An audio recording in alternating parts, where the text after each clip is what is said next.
కాదు పేదవాళ్ళ ఉసురు పోసుకుని నువ్వేం బాగుపడతావు కేంద్ర ఎన్నికల సంఘం వద్ద పైరువి చేసింది మీ వదిన పురంధేశ్వరి కాదా నిమ్మగడ్డ రమేష్ పురంధేశ్వరి ఎవరో ప్రజలకు తెలియదా వాలంటీర్లను పక్కన పెట్టండి అని ఈసీ చెప్పగానే సంబరాలు చేసుకుంటారా 65 లక్షల మంది పింఛన్దారులు కైమా కొట్టేశారని బాబు కంగారు కొట్టేస్తారని బాబు కంగారు 2 నెలల పింఛన్ ఆపితే సీఎం జగన్పై వ్యతిరేకత వస్తుందా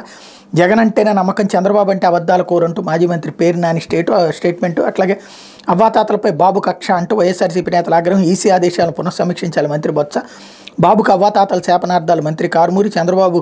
నర్రోప రాక్షసుడు ఎంపీ భరత్ చంద్రబాబు రాక్షసానందం మంత్రి ఆదిమూలపు స్టేట్మెంట్లను కూడా ఇక్కడ హైలైట్ చేశారు అయితే 21 కాదు 11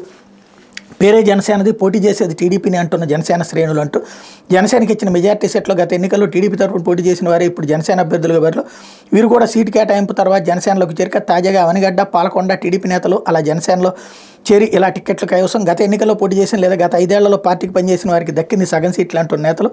బీజేపీకి కేటాయించిన 10 సీట్ల పరిస్థితి కూడా ఇంతేనంటూ కమలదళంలో చర్చ అంటూ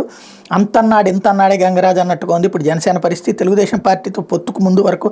జనసేనకు 60, 50, 40 సీట్లు అంటూ ఊరించి చివరకు పవన్ కళ్యాణ్ టీడీపీ అధినేత చంద్రబాబు కేటాయించింది కేవలం 21 సీట్లని తీరా అభ్యర్థులను పూర్తి స్థాయిలో ఖరారు చేసేశాక చూస్తే అందులో టికెట్లు పొందిన అసలు సిసలైన జనసేన నేతలు కేవలం 11 మందేనని ఆ పార్టీ నేతలు నిట్టూర్పు విడుస్తున్నారు గత ఎన్నికల్లో టీడీపీ తరఫున పోటీ చేసిన అభ్యర్థులే సరిగ్గా ఇప్పుడు మళ్ళీ ఎన్నికలు వచ్చేసరికి జనసేన పార్టీలో చేరి ఆ పార్టీ తరఫున పోటీ చేస్తున్నారని చూసి ఇవేం పొత్తులు రా బాబు అంటే జనసేన సేనలు రుసరుసలాడుతున్నారు అన్నట్టు వార్తని వాళ్ళని రెచ్చగొట్టే ప్రయత్నం సాక్షి చేస్తుంది ఎందుకంటే వీళ్ళకి అది విచ్ఛిన్నం కావాలి లేకపోతే వాళ్ళకి విరక్తి కలగాలి అన్నటువంటి కోణం